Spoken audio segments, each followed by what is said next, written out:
Welcome to Haunted Voice Channel. Before we get started, just a quick reminder, there are minimal ads in this video. If you enjoy the content, please hit the like button and subscribe. It really helps me create more stories for you. Also, I'd love to know where you're from and what time you're watching. I hope you enjoy the stories, and thank you so much for tuning in. Now, let's get started. I never believed the stories about Pine Hollow. It's the kind of place local kids make up ghost stories about to scare each other, and I was always the skeptical one, the guy who needed to see it to believe it. So when my friend Danny challenged me to spend the night out there alone, I took it without hesitation. It wasn't until I was standing at the edge of those woods, looking at the twisted trees and feeling the chill in the air, that I started to wonder if I'd made a mistake. The sky was dark, thick with clouds, and the sun was already sinking low.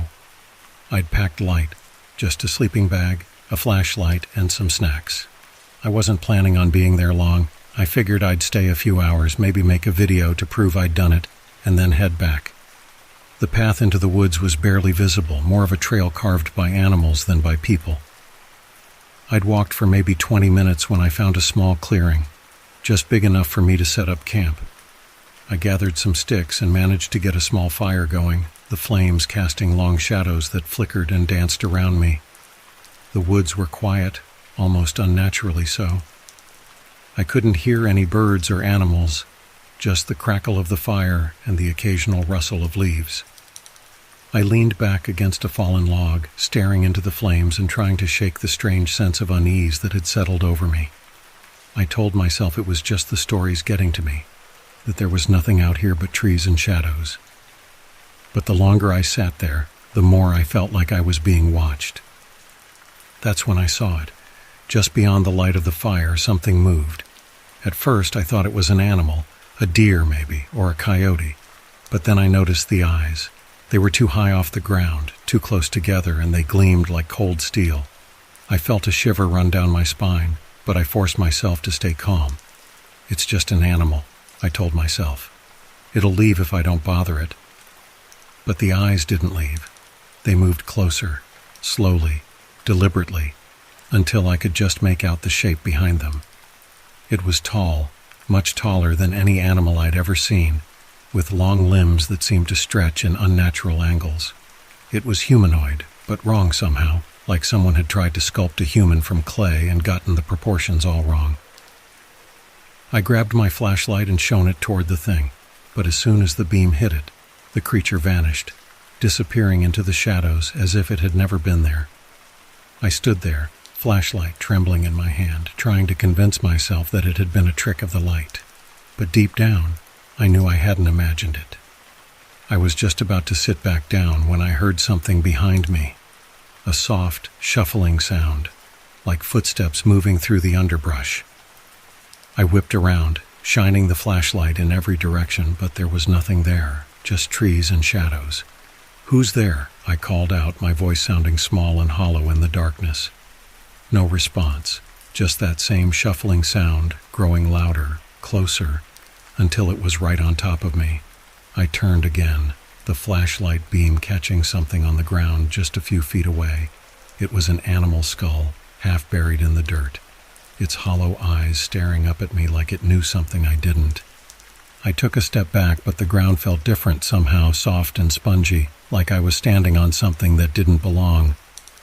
I glanced down and felt my stomach twist. The ground was littered with bones, some old and yellowed, others fresh, still slick with something dark and wet.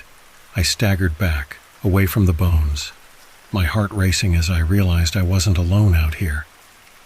I'd stumbled into something's territory, and whatever it wasn't happy to see me. That's when I heard it, a low rumbling growl that seemed to come from everywhere at once. It was a sound I'd never heard before, deep and guttural, like it was coming from the ground itself. I spun around trying to find the source, but all I could see were shadows and trees. Then I saw them, not just one pair of eyes, but 3, 4, 5, all around me, glowing in the darkness. They moved closer, circling me, cutting off any chance of escape. I was trapped, surrounded by things I couldn't understand, creatures that shouldn't exist. I felt a wave of panic rise in my chest, but I forced myself to stay calm. I knew I had to get out of there, had to run, but I didn't know which way to go. The eyes were everywhere, watching, waiting, like they were toying with me. I backed toward the fire, hoping it would keep them at bay, but as soon as I reached it, the flames flickered and died, snuffed out by some unseen force.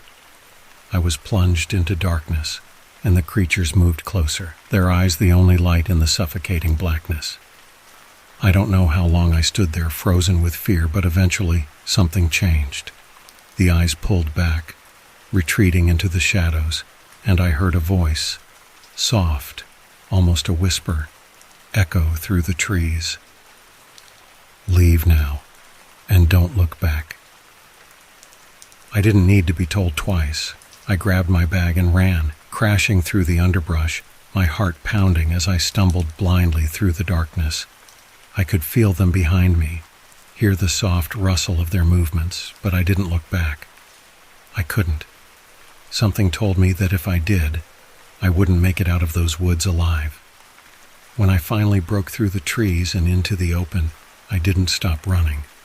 I kept going until I reached my car, my hands shaking as I fumbled for the keys and tore down the dirt road, not daring to look in the rearview mirror. It wasn't until I was halfway home that I glanced back, just to make sure I was really alone. The road was empty, nothing but darkness stretching out behind me. I told myself it was over, that I'd escaped, but deep down I knew I hadn't. Those creatures, whatever they were, they'd let me go. They'd given me a warning. When I got home, I checked my phone and realized something strange. The time was wrong. Somehow, I'd lost hours, maybe even an entire day. I'd only planned to be in the woods for a few hours, but by the time I got back, the sun was rising. I'd spent the whole night out there, but I couldn't remember most of it. And then I noticed something else. My backpack, the one I'd grabbed in my hurry to escape, was missing. I was sure I'd had it when I ran out of the woods, but now it was gone. I checked my car, my house, but there was no sign of it. It was like it had vanished, along with any proof that I'd ever been there. I don't know what happened that night or what those creatures were, but sometimes, when I'm lying in bed, I can still hear that low, rumbling growl echoing through the darkness. And I know that somewhere, deep in those woods, they're still watching, waiting. And if you're ever out near Pine Hollow, take my advice, don't go into the woods alone, because some things are meant to be left undisturbed, and some secrets should never be uncovered. I always considered myself a pretty experienced camper. I'd grown up around the woods, went on every scouting trip, knew how to handle myself out there. That's why, last fall, I didn't think twice when my friend Tom suggested a weekend camping trip. He'd found this spot, an isolated patch of forest by a small lake, miles away from any other campsite. Sounded perfect. No cell service, no people, just us and nature. We arrived late on Friday just as the sun was dipping below the trees. The drive was longer than expected, the dirt roads winding and full of potholes.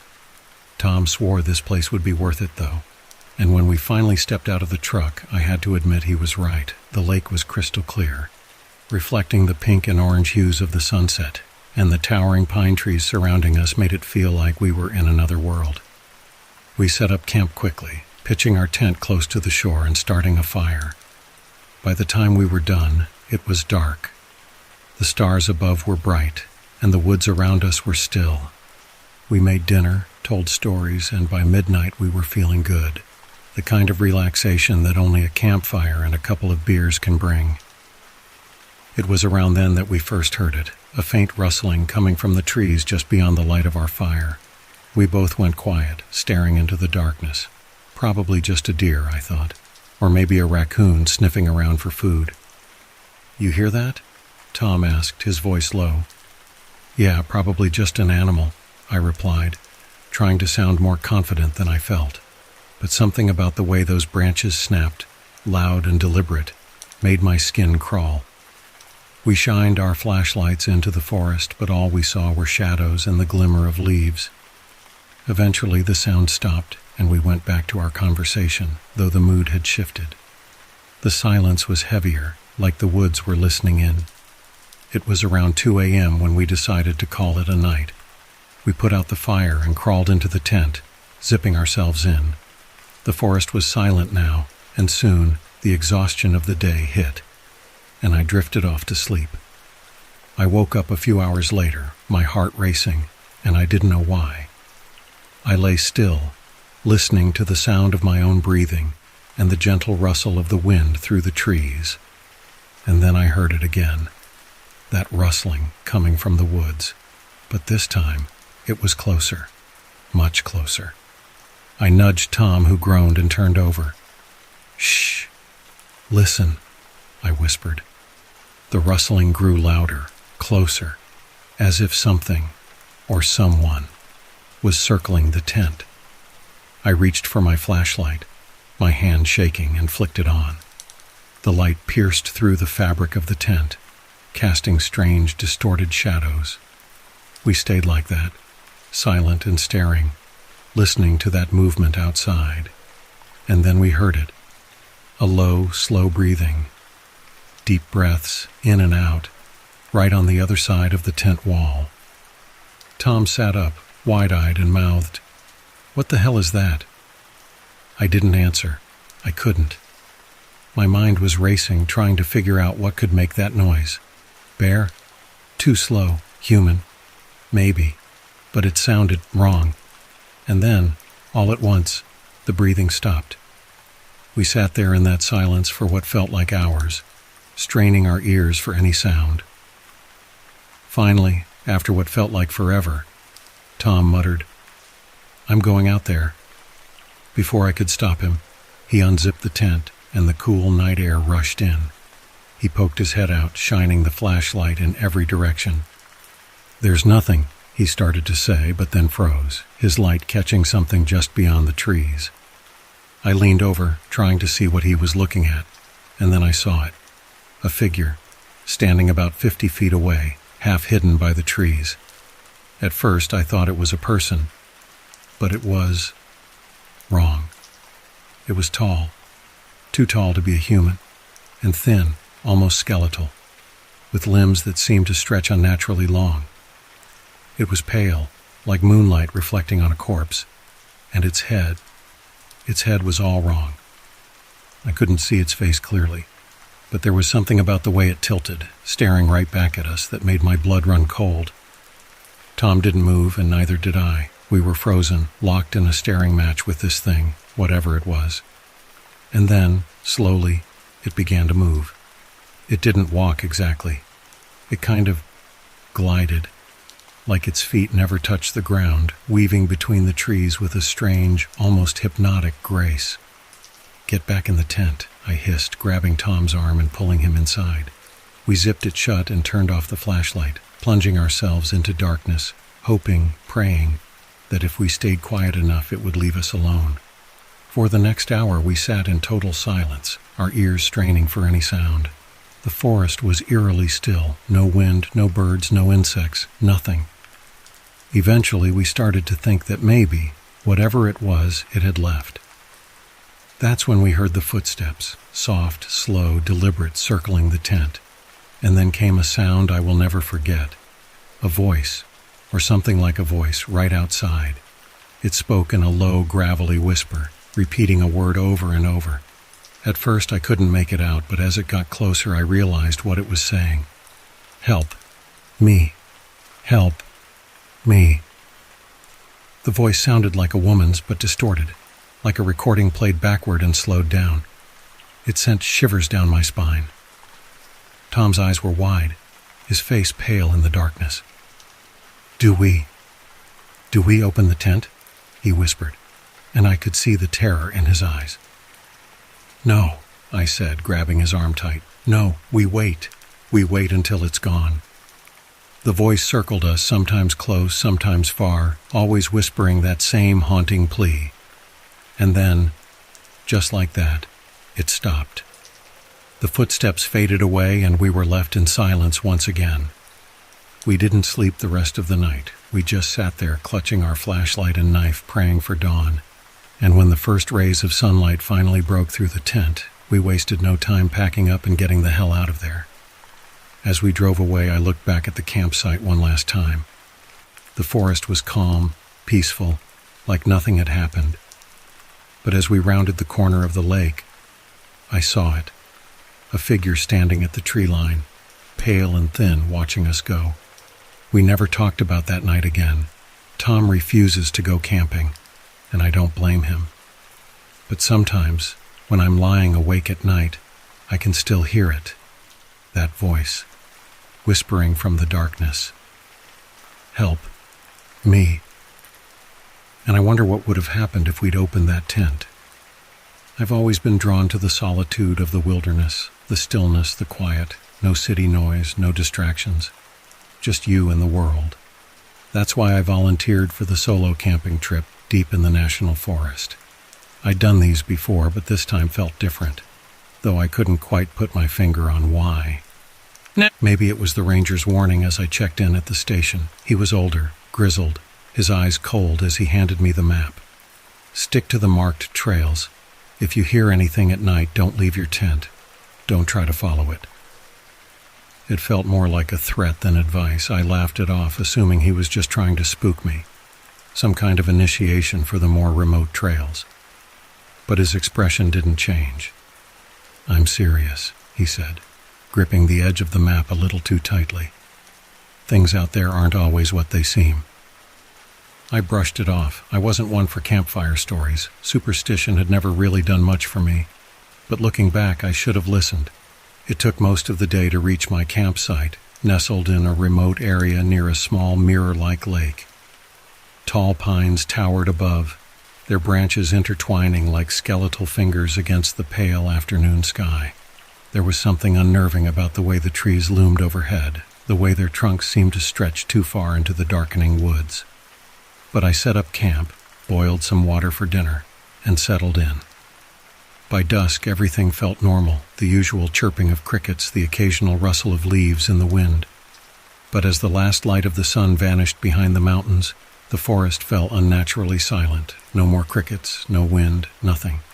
Just dead, suffocating quiet. At first, I welcomed it. I've always found peace in the silence, but this wasn't peaceful. It was oppressive, heavy, like the forest itself was holding its breath. I tried to shake the feeling, telling myself that isolation does weird things to the mind. But the stillness wasn't just in my head. I could feel it in my chest, a tightness that wouldn't go away. It was as if something was out there watching me. I didn't realize I'd been holding my breath until I heard the first sound. It was faint at first, barely a whisper on the breeze, but unmistakable. A distant cry, almost human, but not quite. It came from somewhere deep in the forest, far beyond the lake, echoing through the trees. I froze, listening. There it was again, a little louder this time. The cry was drawn out, rising and falling like someone, or something, calling for help. I told myself it was probably an animal, a coyote or maybe even a mountain lion. But it didn't sound like any animal I'd ever heard. There was something wrong about it, something unnatural in the way it seemed to carry on the air, too long, too distorted. My skin prickled. I stood by the edge of the lake, squinting into the darkness beyond the tree line. The moon cast a faint glow over the water, but the woods were a wall of shadows, impenetrable and still. The cry came again, closer now. For a moment I considered packing up and leaving, but then, as if on cue, the sound stopped. Just like that. The silence that followed was deeper than before, a void that swallowed everything else. No wind, no movement, just the overwhelming sense that I was not alone. I turned back toward my tent, trying to shake off the unease creeping up my spine. I wouldn't let some eerie sounds ruin my trip. I climbed into my sleeping bag and shut my eyes, trying to will myself to sleep. But the woods had other plans. Sometime in the middle of the night I woke up, my breath caught in my throat. Something was outside the tent. I could hear it. At first it was just a faint rustling. like footsteps, moving slowly around the perimeter. I held my breath, every muscle tensing. It didn't sound like an animal. The steps were deliberate, heavy. I tried to rationalize it. Maybe it was another camper, someone lost in the woods. But no one else was supposed to be out here. I was miles from the nearest trail. And whoever or whatever it was wasn't calling out for help. They just kept circling. I lay still, my heart hammering in my chest, straining to hear through the fabric of the tent. Then it spoke. A voice, soft and low, barely more than a whisper, but I could hear it clearly through the thin canvas walls. "Come out." I didn't move. I didn't breathe. "Come out, Derek." My blood turned to ice. It knew my name. How could it know my name? I forced myself to stay silent, though my mind was screaming. I hadn't told anyone where I was going. No one knew I was here. And that voice, it didn't sound quite human. There was something off, something jagged about it. The voice called again, but this time it was different. It wasn't coming from outside the tent anymore. It was inside. I scrambled backward, slamming into the side of the tent as my heart leaped into my throat. But there was no one there. Nothing. The tent was empty. I could hear the voice again, faint, like it was coming from a distance now. Outside, in the woods. "Come find me, Derek." I grabbed my flashlight, fumbling with the zipper of the tent, and I stumbled outside into the cold night air. The forest stretched out before me, quiet and endless, the trees swaying gently in the breeze that had returned without warning. I scanned the woods with my light, heart pounding in my ears.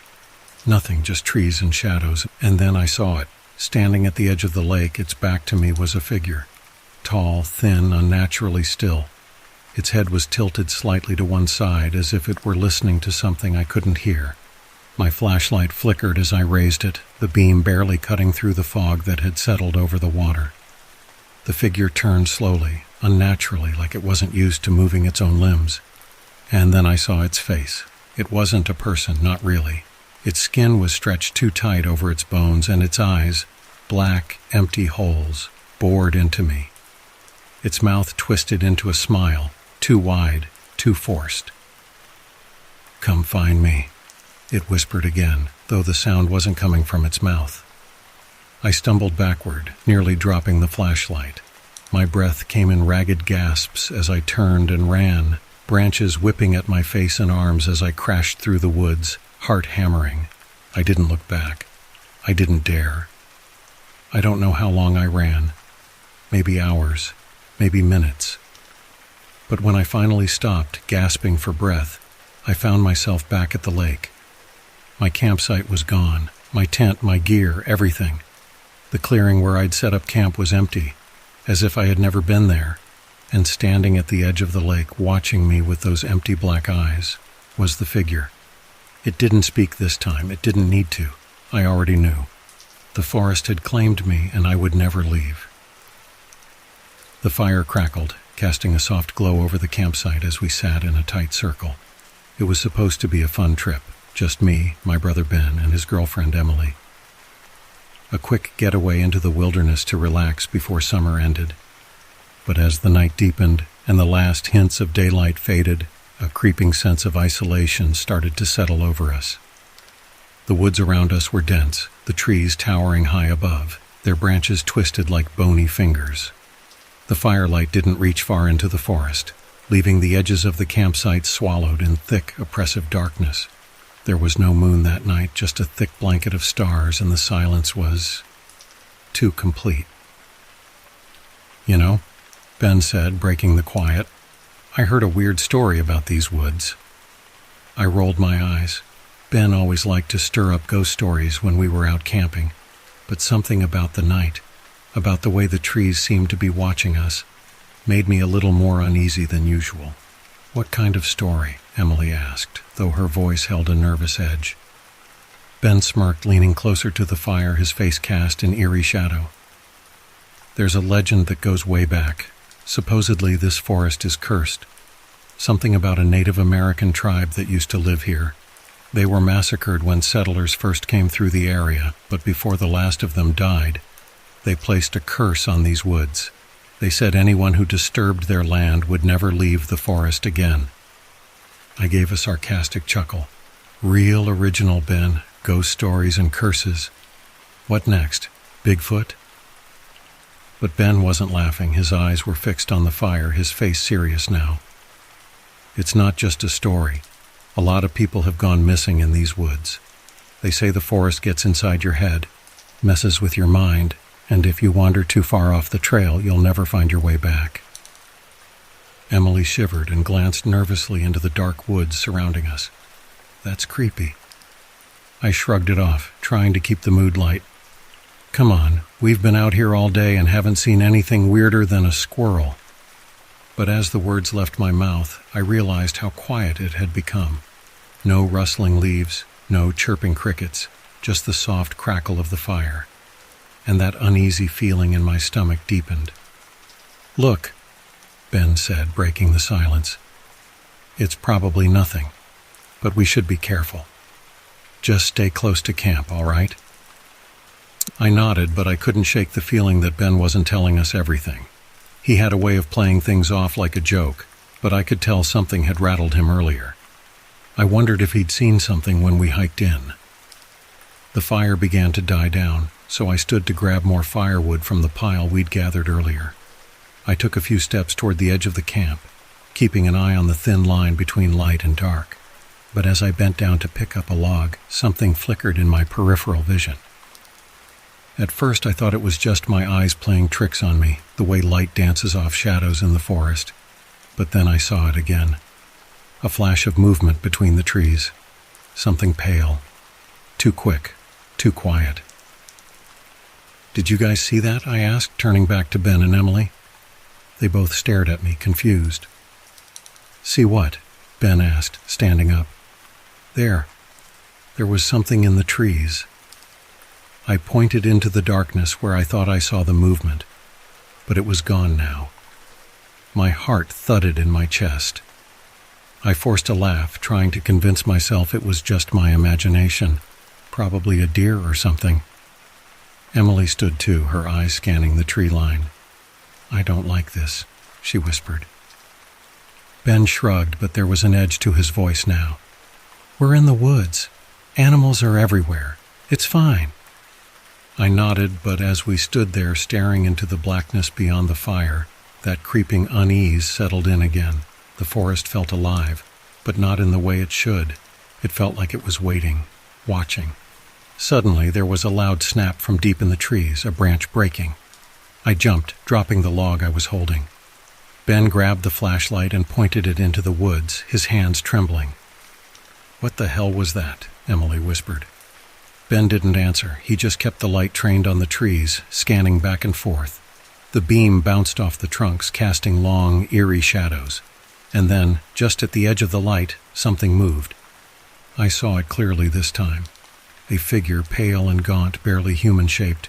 It moved unnaturally, its limbs too long, its body hunched, almost crawling on all fours. For a split second it stopped, turning its head toward us, and I saw its eyes, hollow, black, like twin voids in the night. Run, Ben whispered, his voice tight with fear. We have to go, now. We didn't need to be told twice. Grabbing only what we could carry, we bolted, leaving the fire, the tents, everything behind. I didn't dare look back, but I could hear something moving in the woods, keeping pace with us. Its breath. A horrible wheezing sound grew louder as we ran. Branches whipped at my face and my heart pounded in my ears. I could barely see, the flashlight bobbing wildly in Ben's hand. I wanted to scream, but terror had locked my throat. Emily was sobbing behind me, her footsteps stumbling as she tried to keep up. Then, just when I thought we were far enough, Ben tripped. The flashlight flew out of his hand, spinning across the ground, and for a brief moment, we were plunged into darkness. In that instant, I heard it. A voice, soft and whispery, coming from the woods. Come back, it said. Stay with us. I froze, my blood turning to ice. It wasn't just any voice. It was my voice. but distorted, warped, like a broken record. "Come back." Ben scrambled to his feet, grabbing the flashlight again, and we took off running. But no matter how fast we went, the voice followed, growing louder, echoing between the trees. "Come back." And then we burst into the clearing where we had parked the car. I fumbled with the keys, my hands shaking so badly I could barely get the door unlocked. As we piled in, I glanced back at the tree line. For a moment, everything was still, silent. Then, from the shadows, the figure stepped out. Taller now, its pale, twisted form fully visible in the moonlight. It smiled, its lips stretching impossibly wide, revealing jagged, rotting teeth. And it spoke again. "Come back." But this time, it wasn't my voice. It was Ben's. I floored the gas and we tore down the dirt road, leaving the creature and the forest behind. We never went back. And the next day, when we told the ranger what we'd seen, he gave us a strange look. He just shook his head and said, "You're not the first." And something in his eyes told me we wouldn't be the last. I've got a story for you, one that's kept me awake on more than a few nights since it happened. It's not the kind of thing you can just shake off. The woods have a way of creeping into your bones, especially when something there wants you to remember. I can't say if what we experienced was real or if it was all in our heads, but you can decide for yourself. It was early spring, and 3 of us decided to go camping. Me, my buddy Eric, and his girlfriend Laura. We had this tradition every year: find a new spot, hike as far as we could, and spend a long weekend in the middle of nowhere surrounded by trees and nothing else. That year we picked a place called Dark Hollow. The name should have been enough of a warning, but it was marked on the map as an untamed section of the state forest, so it sounded perfect for what we wanted: total isolation. We set off early one Friday morning, our packs filled with supplies, and the weather was brisk but manageable.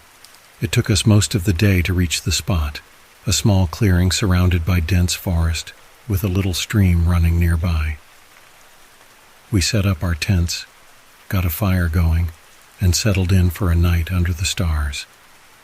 Everything felt right. Peaceful, even. Around midnight, the wind picked up, and a low fog rolled in. I didn't think much of it at first, but then I noticed something odd. The fog wasn't coming from the ground like you'd expect. It seemed to flow in from between the trees, like it was being pulled toward our campsite, surrounding us. It made the air heavy and the temperature drop suddenly.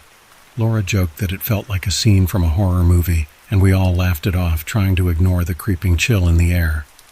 We sat by the fire for a while, talking, sharing stories, the way you do when you're out there, away from everything. Then, right in the middle of a story Eric was telling, we all heard it. A slow, rhythmic thudding sound.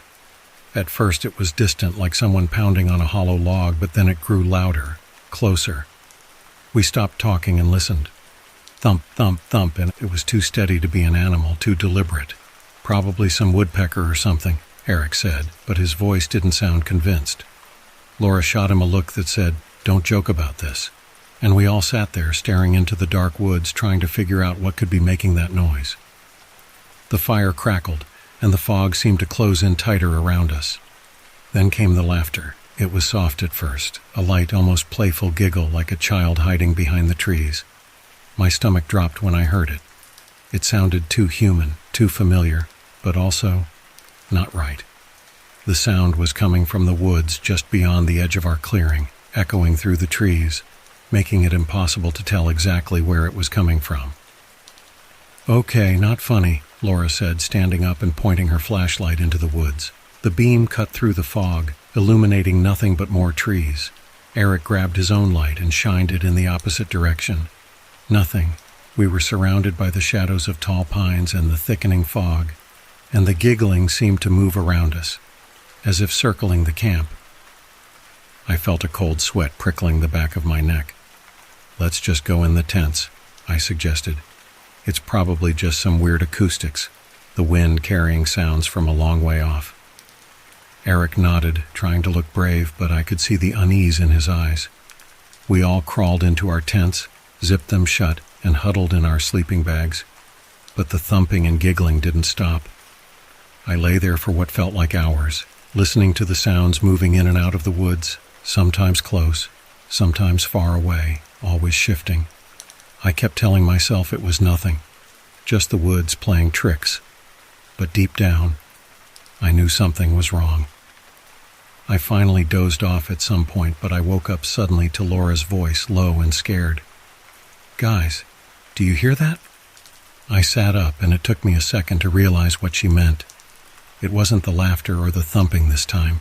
It was something else. Whispering, right outside the tent. It was soft, so soft you had to strain to hear it, but it was there.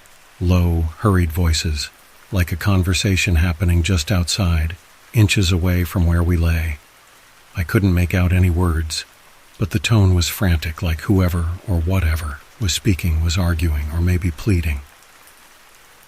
Eric was dead silent, and I could feel Laura shaking beside him. We were all frozen, too scared to unzip the tent and look. The voices grew louder, more desperate, and then came something worse, a scraping sound like fingernails dragging across the fabric of the tent. Slowly, deliberately, making its way from one side of the tent to the other and then back again. My breath hitched in my throat, and I held onto the zipper, praying it would hold. And then, just as suddenly as it started, it stopped. The whispering, the scraping, everything, gone, like someone had flipped a switch. We sat there, holding our breath, listening to the deafening silence. After what felt like forever, Eric whispered, "We need to go. Now." It was still dark, but we didn't care. We packed up our things as fast as we could, barely bothering to roll up the tents properly, just stuffing everything into our packs. I could see the fear on everyone's faces, the way their hands shook as they fumbled with buckles and straps. And then we heard it again, something moving in the woods, crashing through the trees, coming toward us. Fast. We bolted. Headlamps on, packs half secured. We ran down the trail, stumbling over roots and rocks, the sound of something, or someone, chasing us from the foggy woods. I don't know how long we ran, but eventually the trees thinned and we broke out into a clearing where the trail widened. We didn't stop until we saw the faint blue-gray light of dawn, the first signs that morning was coming. We didn't look back. We just kept moving, walking all the way back to the car in silence, until we were sure we were far enough away. None of us spoke a word the entire drive home. A couple of weeks later, curiosity got the better of me, and I looked up Dark Hollow online. What I found was a small article buried in an old newspaper archive, a mention of a logging town that used to be in those woods back in the late 1800s. The town had burned down in a fire that spread through the forest, killing most of its inhabitants, including several children who couldn't escape in time. But what really chilled me was one line at the bottom of the article, a local legend that had persisted long after the fire, about a ghostly presence in the woods. They called it the Keeper of the Hollow, a spirit that was said to lure campers off the trail with sounds of laughter, whispers, and the rhythmic thumping of ghostly axes. It's probably just a story, but after that weekend I don't care to find out. None of us ever went back to Dark Hollow, and I don't think we ever will. I can still hear that laughter sometimes, in my dreams, echoing from somewhere deep in the fog. Thump, thump, thump. I've always been a solo camper. There's something about the solitude of nature, far from the noise and chaos of civilization, that soothes me. So when I decided to take a trip deep into the remote reaches of Blackwood National Forest, I didn't think twice. I had my gear, a map, and an eagerness to disappear for a few days. It was the kind of place where cell service was non-existent, and the closest town was an hour's drive away, exactly what I wanted. I arrived at the trailhead late afternoon, the sun already casting long shadows through the towering pines. The forest here felt different, thicker. I chalked it up to the age of the woods, centuries-old trees standing sentinel, their trunks wide and gnarled. As I hiked deeper, I could feel a subtle shift in the air, like the forest itself was watching. But I ignored it. It's easy to spook yourself when you're alone. By dusk, I found a small clearing beside a creek and set up camp. The sound of the water was calming, and for a while, I just sat by the fire, listening to the wind rustle the leaves overhead. The peace was short-lived. I began to notice things, little things, that felt off. A few birds darted past my camp, squawking loudly, like they were fleeing something. I shrugged it off. Animals act strange sometimes. Then there were the sounds, distant, almost imperceptible at first. A snap of a twig, a rustle in the brush just outside the firelight. Probably a deer, I thought, or maybe a fox. But as the night deepened, the forest grew unnervingly quiet. The usual sounds of nightlife, crickets, owls, the occasional rustle of small creatures, were absent. It was as if the woods were holding their breath. My fire crackled, a sharp contrast to the stillness. That's when I heard it. Low, guttural breathing coming from the darkness. I stood, gripping my flashlight, and pointed it in the direction of the sound. Nothing, just trees and shadows. I tried to shake off the unease creeping up my spine, telling myself it was an animal. But the breath, it sounded too close, too human. I sat back down, but I couldn't relax. My eyes kept darting to the edges of the firelight, expecting something to lunge out from the blackness. Then, a voice, raspy, barely audible, whispered from the darkness, "Help me!" My blood ran cold. I leapt to my feet again, shining the light in all directions. "Who's there?" I called out, my voice trembling. No response. I thought maybe someone was lost, maybe injured. But the voice, it didn't sound right. There was no emotion in it, no urgency, just a flat, hollow tone. I grabbed my pack and considered leaving right then, but I was miles deep into the woods, and hiking out in the dead of night didn't seem like the safest option. As I weighed my choices, I heard the voice again, closer this time. "Help me." Suddenly, a flashlight beam cut through the darkness, and a man in a ranger's uniform stepped into my camp. He was tall, broad-shouldered, with a worn face that looked like it had seen too many winters out here. Relief washed over me. "Thank God," I said, my voice shaky. "I heard something. Someone. There's a person out there asking for help." The ranger's face didn't change. He just stared at me, his eyes hollow, as if he didn't fully understand what I was saying. Then, after a long pause, he said, "You need to leave. Now." "What? Why? What's going on?" He glanced around the dark woods, his expression unreadable. "You're not safe here." I didn't need to be told twice. I hastily packed up my things. All the while, the ranger stood silently, watching. Something about his presence unnerved me, but I wasn't going to argue. As I slung my pack over my shoulder, I heard it again. "Help me." It was louder now, more insistent, and it was coming from the direction the ranger had come from. I turned toward the sound, my flashlight flickering as if it was struggling to stay on. "I need to—" "Don't." The ranger's voice was cold, firm. "It's not what you think." Before I could respond, the underbrush behind the ranger shifted. A figure emerged from the shadows, a woman, pale and gaunt, her eyes wide with terror. She was mouthing something, but no sound came out. I stepped back, heart pounding. Who is that?" The ranger turned slowly, and I saw something flicker in his expression. Fear. But it wasn't directed at the woman. No, it was like he was afraid of me seeing her. "Get out of here," he said through gritted teeth, but his voice wavered. I didn't move. Everything in me was screaming to run, but I was frozen in place, staring at the woman.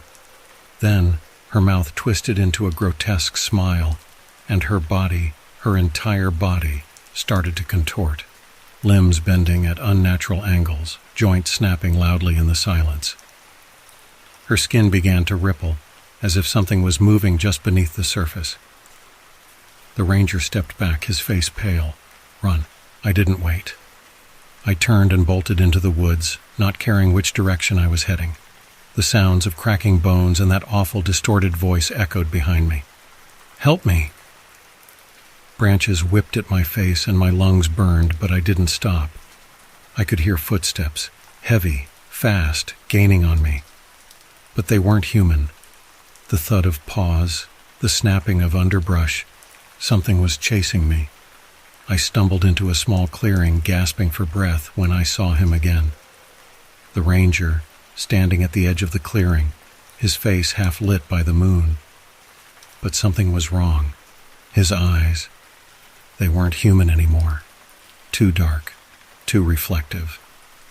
And his mouth was too wide, stretched into a grin that split his face. Before I could scream, he spoke, his voice a guttural growl. "You should have left." Behind him, shadows shifted, large figures moving on all fours, their eyes glowing in the darkness. They circled me slowly, teeth bared, and I realized the awful truth. The ranger hadn't been trying to protect me. He had been leading me deeper into their territory. The last thing I saw before everything went black was his grin widening, revealing rows of jagged, inhuman teeth. I woke up the next morning lying in the same clearing. My gear was gone, and the forest was eerily calm, as if nothing had happened. But the deep claw marks on the trees and the heavy footprints in the dirt told a different story. When I finally made it back to civilization, no one believed me. They said Blackwood Forest had been closed for years, ever since the rangers disappeared. But I know what I saw, and sometimes, late at night, I can still hear that voice, faint but unmistakable. "Help me." It was supposed to be a quick weekend getaway, just me, my brother David, and our old college friend Sarah. We hadn't been camping together in years, and life had gotten so busy that the idea of being off the grid for a couple of days sounded perfect. No work, no phones, no distractions. Just the three of us, a campfire in the untouched wilderness. We found the spot online. It wasn't a registered campsite, just some hidden location in the middle of the forest that a guy David knew had told him about. Completely secluded, he'd said. "You won't find another soul out there." That sounded like exactly what we needed. The drive out was long and winding. The deeper we went into the forest, the more isolated it felt. The paved roads gave way to gravel and eventually to dirt. We didn't see any other cars, and after about an hour of driving on that dirt road, we found the trailhead. Everything seemed perfect at first. The air was crisp, the trees towering and ancient, their branches casting long, shifting shadows as the sun sank lower. We hiked for about 2 hours before we reached the spot, a small clearing nestled between towering pines, with a creek running nearby. It was beautiful, and exactly the kind of peaceful escape we'd hoped for. By the time we set up camp, night was starting to fall. We got a fire going, cooked some food, and sat around reminiscing about old times. The fire crackled, and the only sounds were our voices and the occasional rustle of wind through the trees. Everything felt right until the woods went silent. It happened so gradually that at first I didn't notice. One moment, there was the distant hum of crickets and the soft hooting of an owl somewhere far off. Then, nothing. No wind, no animals, no sound at all except the crackle of the fire. I felt it before I really understood it. The sudden weight of the silence, like something pressing down on my chest. David was mid-sentence when he stopped, his face going pale. Sarah noticed it too. We all sat there staring at each other, the firelight flickering in our eyes. "Do you guys hear that?" David finally asked, his voice low. We all listened, but there was nothing to hear, not anymore. "No," Sarah whispered. "I don't hear anything. That's what bothered me the most. The woods are never truly quiet at night. There's always something, crickets, rustling leaves, animals moving in the dark. But this was unnatural." I shrugged it off, trying to break the tension. "Maybe a predator is nearby," I said. "Animals get quiet when there's something dangerous around." "Like a bear?" Sarah asked, her eyes wide. "Could be," I said. though even I didn't believe it. The stillness wasn't just the absence of sound. It was oppressive, like the forest itself was holding its breath. I tried to push the feeling aside. We were in the middle of nowhere. Of course it felt strange. We were just being paranoid. We kept the fire going for a few more hours, but the fun had faded. We all felt it. That sense of being watched, of something lurking just beyond the firelight. By midnight, we decided to call it a night. I zipped up my tent, crawled into my sleeping bag, and tried to sleep, but my mind wouldn't stop racing. The silence was deafening, my ears straining to catch any sound, any sign of life outside. That's when I heard it. A soft scraping noise like something being dragged across the ground, slow and deliberate. I froze, every muscle tensing as I listened. The sound was faint but unmistakable. It was coming from outside the tent. I glanced at my phone, 3:14 a.m. I held my breath, hoping it was just an animal passing through, but the sound didn't fade. It grew closer, more insistent, like something was circling the campsite. I quietly unzipped my tent, just enough to peek outside.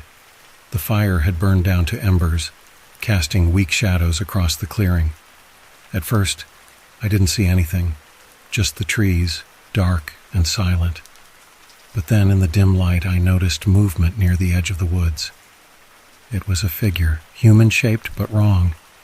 It was hunched over, its limbs too long and thin, its movements jerky and unnatural. It dragged something behind it, something heavy, but I couldn't see what it was. My heart slammed against my ribs as I watched it move around the edge of the clearing, always staying just within the shadows, never stepping fully into the light. I wanted to scream, to wake David and Sarah, but fear kept me paralyzed. I didn't dare move, didn't dare make a sound. I just watched, my breath shallow, my body frozen with terror. The figure circled our campsite once, twice. Each time it seemed to drag its burden slower, more deliberately. I tried to make sense of what I was seeing, tried to tell myself it was just an animal, or maybe some weird trick of the light. But deep down I knew it wasn't. Then, just as suddenly as it had appeared, the figure stopped. It stood at the edge of the clearing, its head tilted slightly, like it was listening. The silence was unbearable. And then, in the blink of an eye, it vanished. Not into the woods, not into the shadows. It was just gone, as if it had never been there at all.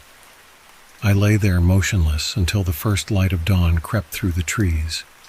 I barely slept, my mind replaying what I'd seen over and over, trying to convince myself it had been a dream or a trick of exhaustion. But when I stepped outside the tent in the morning, I knew it hadn't been. David and Sarah were already up, both of them pale, their eyes bloodshot from lack of sleep. "Did you hear it?" David asked, his voice hoarse. I nodded, not trusting myself to speak. Sarah looked at us both, her face ashen. "There were footprints outside my tent," she whispered. "Big ones, and something else." We followed her to the edge of the clearing. There, in the dirt, were long, deep tracks. Not boot prints, not paws. Something else entirely. They dragged through the dirt, leading off into the woods where the figure had vanished. But that wasn't the worst part. In the middle of the clearing, half buried in the dirt, was a knife, old and rusted, with a handle worn down by time. It was covered in dark stains, like it had been buried there for years. None of us said a word. We packed up our gear in silence, moving quickly, not daring to look into the woods. We left the knife where it lay. We hiked back to the car in record time, none of us speaking until we were back on the highway, miles away from that place. Even now, I don't know what we saw, what was out there in the woods that night. But every time I close my eyes, I see that figure, hunched and wrong, dragging something heavy through the trees. And I can't stop thinking about the knife. Who left it there, and what were they dragging? We thought it was a good idea. Just a weekend camping trip, deep in the woods, far from civilization, no cell service, no distractions. Just me, Trevor, Jamie, and Kayla, a tight-knit group of friends looking for a break from the monotony of life. The trip was Trevor's idea. He'd found this place after scrolling through obscure hiking forums, a dense mist-covered forest that barely showed up on maps. It was supposed to be a hidden gem. The drive took longer than expected. As we veered off the main roads, the trees seemed to close in, swallowing the car in thick, towering walls of green. By the time we arrived, the sun was dipping behind the horizon and a thin fog had begun to creep between the trees. It wasn't unusual for forests like this, or so we told ourselves. We unloaded our gear quickly, eager to set up camp before darkness completely took over. The first few hours were normal. We laughed around the campfire, roasted marshmallows, and shared ghost stories. But then, as the night wore on, an unnatural stillness settled in. The usual chorus of crickets, rustling leaves, and distant animal calls. Gone. The silence was so thick, it pressed against my ears, making me uncomfortable. I didn't say anything, but I could tell the others felt it too. Kayla kept glancing over her shoulder, as if she expected something to emerge from the shadows. Trevor, always the skeptic, shrugged it off. "It's probably just the mist," he said. "Dampened sound." But the quiet wasn't the only thing wrong. The mist seemed to be moving in strange ways, swirling and coiling between the trees as if it were alive, creeping closer to our campsite in slow, deliberate waves. When Jamie went to fetch more firewood, he came back pale and shaking, though he swore he was fine. It wasn't until later, when we were settling into our tents, that the real strangeness began. I woke up in the middle of the night to the soft sound of footsteps just outside my tent. They were slow, methodical, and distinctly human. At first I thought it was one of my friends, maybe Trevor, checking on something. But when I called out, the footsteps stopped abruptly. I waited, holding my breath, straining to listen. Nothing. I stuck my head out of the tent flap, but there was no one there. Just the mist, thick and impenetrable, curling around the base of the trees. I checked the others. Trevor was asleep in his tent, snoring lightly. Kayla and Jamie, too, were tucked away. I almost convinced myself I had imagined it, until I saw it. Just beyond the edge of the campsite, standing in the mist, was a figure. It was faint, barely visible through the swirling fog, but unmistakably there. It didn't move, didn't make a sound, just stood there, watching. A deep chill ran through me, and I scrambled back into my tent, heart pounding. I told myself it was just my mind playing tricks, that I was tired and seeing things that weren't there. But I didn't sleep the rest of the night. The next morning I asked the others if they'd seen or heard anything. Kayla admitted she'd woken up to the same sound of footsteps, but Jamie and Trevor shrugged it off. "Probably animals," Trevor said. But Kayla and I exchanged uneasy looks. This forest felt wrong. Throughout the day, the sense of being watched grew stronger. We hiked deeper into the woods, hoping to shake off the unease, but no matter where we went, it felt like something was following us. Every so often I'd catch glimpses of movement in the corner of my eye, a shadow flitting between the trees, the faint outline of that same figure, always just out of focus. When I turned to look directly, it was gone. By the time we made it back to camp, the mist had thickened into a dense, suffocating blanket. Kayla was on edge, her usual bubbly self gone. Even Trevor was quieter than usual, casting nervous glances at the trees. That night, everything went to hell. It started with the fire. One moment it was crackling normally, the next it sputtered out as if snuffed by an invisible hand. We scrambled to relight it, but the air was thick and damp, making it impossible. The cold seeped in and the silence returned, deeper, heavier than before. Then, without warning, Kayla screamed. We whipped around to find her staring at something just beyond the campsite. There, standing in the mist, were figures, dozens of them. They were pale, ghostly outlines of people, men, women, children, all standing perfectly still, watching us with hollow, dark eyes. Trevor yelled, grabbing a flashlight and shining it at them, but the light passed right through. The figures didn't move, didn't react, just stared. And then, as if on cue, objects around the camp began to shift. Our backpacks slid across the ground, the tents collapsed in on themselves, and the air grew colder, freezing our breath in front of our faces. In a blind panic, we tried to flee, but no matter which direction we ran, the mist thickened, swallowing us whole. The trees seemed to close in, their gnarled branches reaching out like skeletal hands. I tripped, falling hard, and when I looked up, the figures were closer, circling us. Their faces were clearer now, twisted, distorted, as if they had been stretched and warped. Suddenly Jamie screamed, a guttural animalistic sound. His body convulsed, and then he was gone, pulled into the mist, his scream echoing through the trees. We ran, blindly crashing through the underbrush, but the figures followed, relentless, silent. We didn't stop until we reached the edge of a clearing, panting, terrified. But as we collapsed to the ground, a horrifying realization dawned on me. This clearing wasn't new. It was our campsite. Somehow we had been running in circles, and that's when I noticed the tent, our tent. But there were people inside, people who looked just like us. My blood ran cold as I watched, frozen in horror, as the version of me in the tent stirred, sat up, and looked out, directly at me. The others saw it too. There we were, all four of us, sitting around the campfire as if nothing had happened. But it wasn't us. It couldn't be. Trevor moved first, slowly approaching the doppelgangers, but the moment he stepped closer, they looked up in unison, their faces breaking into grotesque, unnatural smiles. Then, without warning, the doppelgangers stood and walked into the mist, vanishing as if they had never been there at all. The silence that followed was suffocating. That's when we heard it, the sound of footsteps behind us. Slow, deliberate. And then a voice, cold and unfamiliar, whispered from the trees, "You shouldn't have come." We never saw Jamie again.